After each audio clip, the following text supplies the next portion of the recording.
is Valley News Live at 4.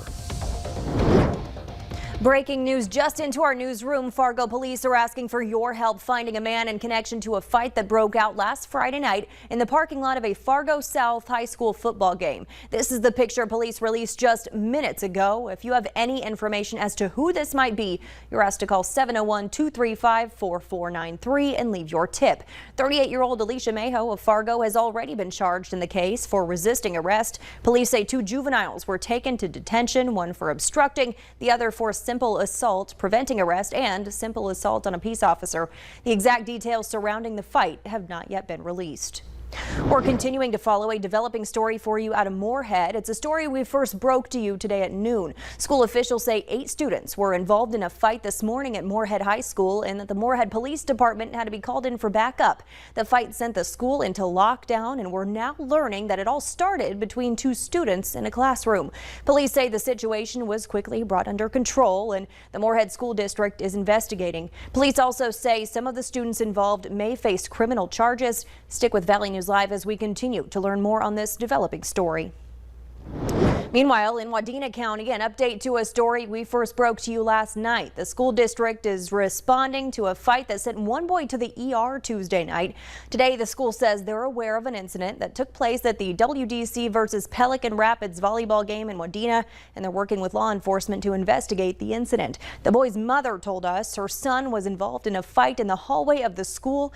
In the video, you can see the boy being thrown to the ground and hit repeatedly. The mother says her son has a bilateral contusion and broken ribs. The school district says they will not be releasing any more information in the case. Parents with kids in the Perham School District were notified yesterday that a student brought a weapon to school. The district says the weapon was taken away as soon as they learned about it and no one was hurt. The school has not said what type of weapon was found or if any action is being brought upon the student involved. An entire football season is canceled for one northeast Minnesota town because of an ongoing student misconduct investigation. Police in Proctor, which is just west of Duluth, say they can't comment on what led to the allegations, but the superintendent says they made the decision to cancel the 9th through 12th grade football season after consulting with Proctor Police. Rain hitting some parts of the region this afternoon. Hutch joins us with a first look. Hutch. Thanks so much, Stacy, and good late afternoon on this Thursday afternoon. We have clouds and some raindrops falling in and around the FM area as we speak. In fact, they were loud enough, it was heavy enough for us to hear it here in the studios. Right now, Devil's Lake, nice, but a little gray. Here's a look at the West Fargo area. These showers are moving northward, so things are quieting down in Morehead towards Sabin, but some showers moving up the Highway 75 corridor towards the Georgetown area as we speak. Earlier, there was a little bit of lightning with this, but it's really quiet right now as far as that is concerned, but that's not the case. Look at Fergus Falls, a thunder shower with brief heavy rain making its way over you. Most of these are moving northward at around 25 to 30 miles per hour, and that I-94 corridor all the way through the St. Cloud area seeing a smattering of showers and thunderstorms. Here's a look at what we have going on up to the northwest and toward the Lake of the Woods area. Spotty showers. Those are through Norman County, Polk, Pennington, and all the way up into the Lake of the Woods area. The heat is on and continues out to the west where it's near 80, but we have 60s at our western counties. So a cool night for some out west, but drier there. Spotty showers in Fargo from time to time, temperatures sneaking down into the 60s. And Stacy, our rain chances actually increase as we go into your Friday. I'll have hour by hour details on some wet weather to close out your work week here in just a few minutes. All right. Thanks so much, Hutch. You bet. Valley News Live has been the only team reporting on a TikTok challenge that has led to dozens of charges for area students. Today, we're learning that 19 students in the Fargo School District are facing consequences as the district is referring students for charges after they participated in the Devious Licks Challenge, a TikTok trend challenging kids to see how many thefts they can get away with. The students are facing charges for theft and vandalism. Other students may have to put in service hours for taking part. 2 students in the Morehead district and 6 in West Fargo have also been charged, as well as 4 middle schoolers. The challenges have also hit North Dakota State University. NDSU says the school has seen tons of property damage directly related to the trend. Now, NDSU administrators are pleading with students to stop taking part in the Devious Lick Challenge.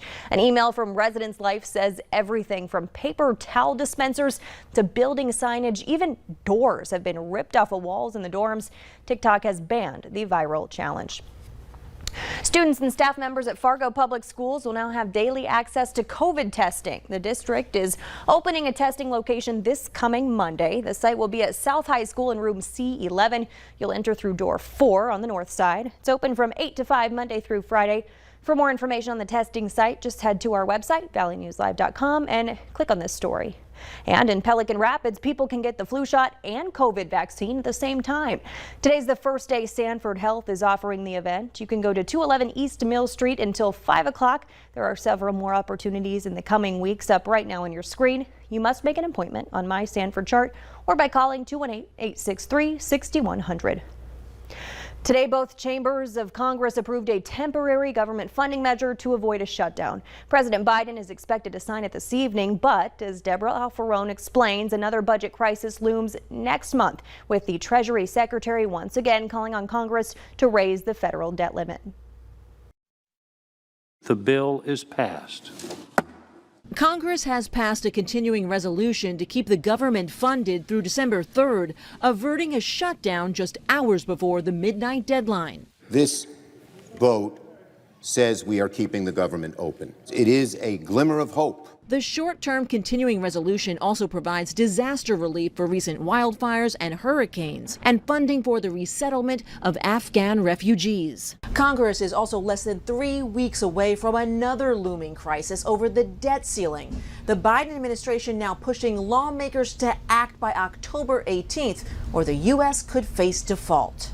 Thursday, Treasury Secretary Janet Yellen again sounded the alarm on Capitol Hill before a House panel. The full faith and credit of the United States would be impaired, and our country would likely face a financial crisis. Twice this week, Senate Republicans have blocked procedural actions brought by the Democrats to suspend the debt ceiling. Their unified Democratic government is fully capable of fast-tracking a debt limit increase on their own.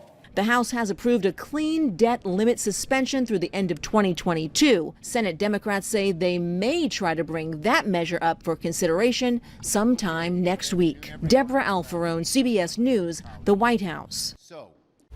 The U.S. Treasury says Congress has raised or suspended the federal debt limit 78 times since 1960. Republicans are calling on Democrats to do it again using their massive budget reconciliation bill. So far, Democrats have refused to do so. A $1 trillion bipartisan infrastructure package remains in limbo as House Speaker Nancy Pelosi tries to rally the votes. The House Speaker set a vote for today, but disagreement among Democrats could bring it to a halt. Progressives are pushing for an agreement on a larger social spending bill, but key moderates aren't yet on board, saying the current price tag of $3.5 trillion is too large. Senator Joe Manchin said he's pushing for a bill significantly smaller than the president's vision, one with the price tag closer to $1.5 trillion. The White House says the discussion and negotiations are ongoing and that compromise is inevitable. More than 100 people were arrested or cited in the largest drive sober or get pulled over campaign in North Dakota. Between August 20th and September 6th, 108 alcohol or drug-related citations were given. 37 people were arrested for DUI. There were also 21 arrests or citations for minor in consumption, minor in possession, and open container. The extra enforcement also resulted in 28 drug-related arrests. A pop-up food pantry in West Fargo is getting underway right now. Anyone can drive up to receive canned goods, dairy products, meat, and hygiene products. They served 420 families in August, giving away more than 28,000 pounds of food. Head to Lutheran Church of the Cross now until 5:30. Food pickup is contactless, so just stay in the car and food will be placed in your trunk. Enter the church parking lot on the north side. Today's the last day to get in on the food bank match partnership with Corwin Automotive. They're matching all gifts up to $50,000 made by the end of the day. There's a link to donate on our website, valleynewslive.com. Just look for the Stock the Shelves logo. Still ahead, the next generation could face more natural disasters than ever, and they're calling for some real change. We sit on the northern fringe of some unsettled weather in the Central Plains. Thunder and lightning through central Minnesota. The colors beautiful across Minnesota. Here's the latest from the Department of Natural Resources Fall Foliage Report. Your hour-by-hour forecast includes even more rain to close your work week. I'll have hour-by-hour details right after this.